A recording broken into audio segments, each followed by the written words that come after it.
नमस्ते सर, आपका card block हो गया है। नमस्ते सर, आपने एक लग्जरी कार जीती है। नमस्ते सर, आपका सिलेक्शन केबीसी में हो गया है। इस तरह के तमाम साइबर फ्रॉड्स के कॉल आपके पास अक्सर आए होंगे, पर आज के समय में एक नए तरीके का फ्रॉड सामने देखा जा रहा है। आपके व्हाट्सएप या फेसबुक पर वीडियो कॉल के ज़रिए आपसे लोग बात करने का प्रयास करेंगे और आपकी इमेज कट कर किसी दूसरे व्यक्ति की इमेज में लगाकर आपको ही ब्लैकमेल करेंगे। स्टडी के दौरान ऐसे बहुत सारे केसेस आए हैं जिसमें लोगों को ब्लैकमेल किया जा रहा है और लोग अपनी इमेज और डर के कारण उनको मुंह मांगा पैसा भी दे रहे हैं। तो नई सोच नई पहल टीम लोगों को जागरूक करने के लिए एक छोटा सा प्रयास कर रही है। हमने एक नाटकीय रूप में एक छोटी सी कहानी दर्शाने की कोशिश की है ताकि आप सभी लोग देखें और देखने के पश्चात आप और ज़्यादा से ज़्यादा लोगों को जागरूक कर सकें, ताकि लोग इन साइबर जो ठग हैं इनके झांसे में न फंस सकें और ज़्यादा से ज़्यादा लोग जागरूक हो सकें।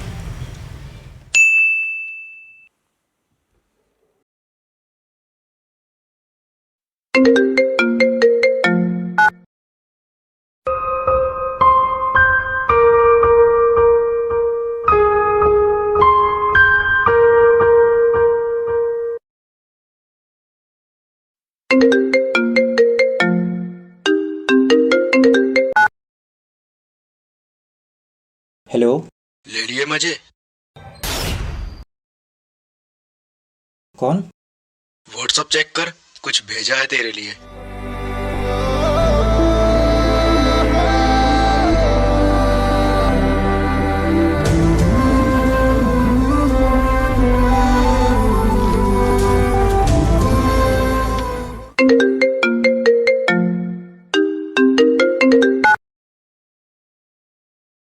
देख लिया? जैसी ये वीडियो तेरे को भेजी है ऐसे ही तेरे हर दोस्त और रिश्तेदार को भेज दूंगा। आई बात समझ में? अरे तुम चाहते क्या हो? 20,000 रुपया इसी नंबर पर फोन पे, वो भी 10 मिनट के अंदर। पर 20,000 तो मेरे पास नहीं है। अगर 20,000 नहीं है तो ये वीडियो तेरे सारे रिश्तेदारों और दोस्तों को भेज दूंगा।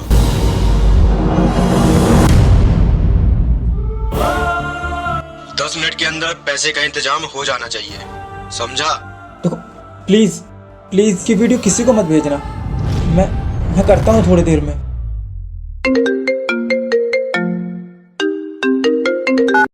हेलो भाई, क्या वीडियो है यार? वीडियो तेरे पास कहाँ से आई? अबे मेरे फेसबुक पे आई है बे, और इंस्टाग्राम में। Facebook, Instagram?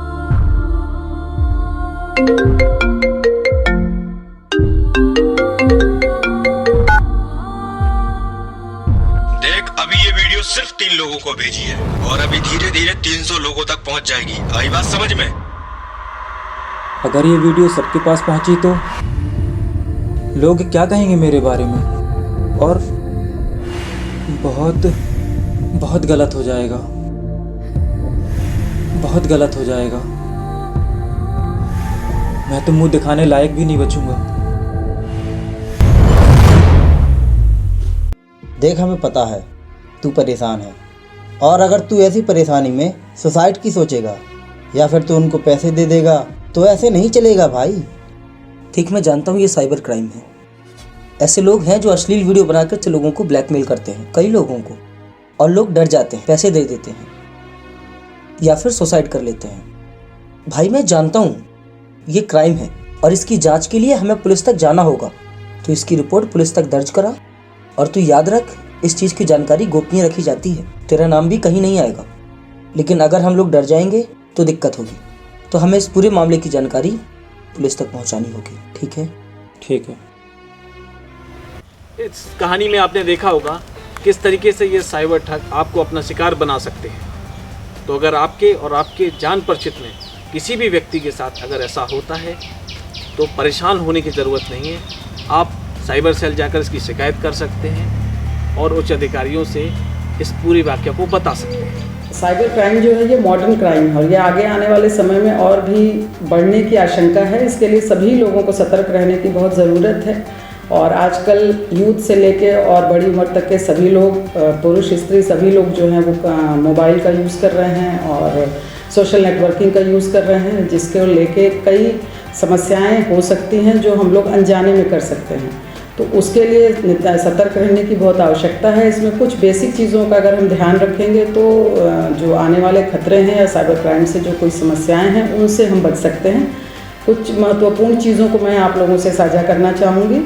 इसमें सबसे महत्वपूर्ण ये है कि जैसे हम विभिन्न सोशल मीडिया प्लेटफॉर्म्स का यूज़ करते हैं, हम सभी आजकल फेसबुक पे हैं, हम सभी इंस्टाग्राम पे हैं, तो इस पर भी किसी भी अनजान फ्रेंड रिक्वेस्ट को किसी भी सूरत में हम लोग उसको एक्सेप्ट ना करें जब तक हमें ये भरोसा ना हो जाए कि ये जो पर्सन है वो सही है। और उसके अलावा जो है किसी भी जो हम विभिन्न प्रकार के बैंकिंग में, डिजिटल बैंकिंग में डिफरेंट कार्ड्स और सभी चीज़ों का यूज़ करते हैं, उसमें भी सावधानी बरतने की ज़रूरत है। जैसे कि हमारा एटीएम कार्ड जो है उसका पिन किसी को भी कभी साझा ना करें, और यूज़ करते समय जैसे हम अपने एटीएम में एटीएम कार्ड्स को यूज़ करते हैं तो वहाँ भी सतर्कता बनाए रखें, अगल बगल में कोई ना हो या कोई आपके पिन को और कोड को ना देख सके, इसका ध्यान रखें। सावधानी बरतें, जिस जगह पे कोई सिक्योरिटी गार्ड रहता है जिस एटीएम में, उसी एटीएम को यूज़ करें। और इसके अलावा जो है जो हमारे विभिन्न, कभी कभी हम अनजानी लिंक को क्लिक कर देते हैं, वो किसी भी अनजानी लिंक को क्लिक ना करें कभी भी, क्योंकि इससे भी आपके साथ साइबर क्राइम हो सकता है। आपके विभिन्न प्रकार की फ़ोन कॉल्स हमें आती हैं कभी कभी कि आपने लॉटरी जीत ली है, या आपका बैंक में आपका केवाईसी अपडेट करना, इस तरह की चीज़ों को हमेशा बैंक कभी आपसे केवाईसी से रिलेटेड चीज़ें फ़ोन पे नहीं पूछता है, तो अपने बैंक से संपर्क में रहें, बैंक के एम्प्लॉय से संपर्क में रहें। तो ये जो छोटी छोटी चीज़ें अगर हम इनको ध्यान देंगे तो साइबर क्राइम से बचा जा सकता है, और इससे बचने की नितांत आवश्यकता है, तो इसके लिए सतर्कता बरतनी आवश्यक है। मेरा नाम राहुल परमार है। मैं इस जनपद की साइबर क्राइम सेल का प्रभारी हूँ। मैं आज आप लोगों को कुछ साइबर क्राइम से संबंधित जानकारी देना चाहता हूँ। साइबर क्राइम से बचने के लिए जागरूकता ही उसका बचाव है।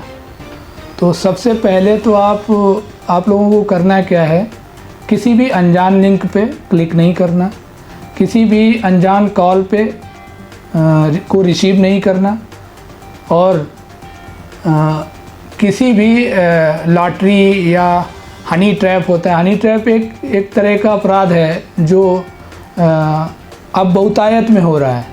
हनी ट्रैप होता क्या है, हनी ट्रैप में सबसे पहले तो आपके पास व्हाट्सएप या फेसबुक मैसेंजर के माध्यम से आपके पास चैट आती है, जिसमें से किसी सुंदर लड़की की फ़ोटो लगी होगी, और आप लोग बहकावे में आ जाते हैं। तो आपको करना क्या है कि किसी अनजान लिंक पे लोगों को लगता है कि ओरिजिनल है, तो आप लोगों को ये समझना है, पहली बात तो वीडियो कॉल उठाना ही नहीं है, और अगर आपने उठा भी लिया, बाय द वे उठा लिया है, तो सबसे पहले आपको घबराना नहीं है। आप अपनी शिकायत 1930 पर दर्ज कराइए, आपका नाम गोपनीय रखा जाएगा। दूसरी चीज़, एक और फ्रॉड हो रहा है जो एटीएम के माध्यम से होता है, एटीएम या क्रेडिट कार्ड के माध्यम से। तो आपको करना क्या है, सबसे पहले आप अगर पैसे निकालने जाते हैं एटीएम बूथ पे, तो आप इतना ध्यान दें कि उस एटीएम बूथ पे कोई सिक्योरिटी गार्ड हो। अगर सिक्योरिटी गार्ड है तभी वो आप वहाँ से पैसे निकालें। और दूसरी चीज़, आप उस पर एक स्कीमर डिवाइस होती है, उस डिवाइस को आप चेक कर लें कि कहीं कोई दूसरी डिवाइस तो उस पर चिपकी हुई नहीं है। स्कीमर डिवाइस से मिलती जुलती ही डिवाइस होती है जो स्कीमर के ऊपर फिट कर दी जाती है, आप उसको चेक कर लें। आप अपने जो कीबोर्ड होता है जिसमें आप अपना पिन एंटर करते हैं, उसको चेक कर लें, कहीं उसके ऊपर से कोई दूसरी डिवाइस तो नहीं लगा दी गई कीबोर्ड से मिलती जुलती हुई। 1930 पे आप कॉल करके अपनी शिकायत दर्ज कराएं, और 112 पे भी आप उसकी शिकायत दर्ज करा सकते हैं। कोई भी बैंक आपसे एटीएम कार्ड या ओटीपी या किसी बैंक का अकाउंट का डिटेल कभी कोई बैंक आपसे नहीं पूछता है। और अगर आपके साथ फ्रॉड हो जाता है तो आपको आप जिस भी जनपद में रहते हैं उस जनपद में स्थापित साइबर क्राइम सेल में आप जा सकते हैं, या मंडल स्तर पर स्थापित साइबर थाने में भी आप अपनी शिकायत दर्ज करा सकते हैं। उसके अलावा आप अपने नज़दीकी जो थाने हैं उस थाने में भी साइबर हेल्प डेस्क स्थापित है, वहाँ पर भी जाकर अपनी शिकायत आप दर्ज करा सकते हैं। इसके अलावा एक वेबसाइट है www.cybercrime.gov.in पर भी जाकर आप अपनी शिकायत दर्ज करा सकते हैं। धन्यवाद।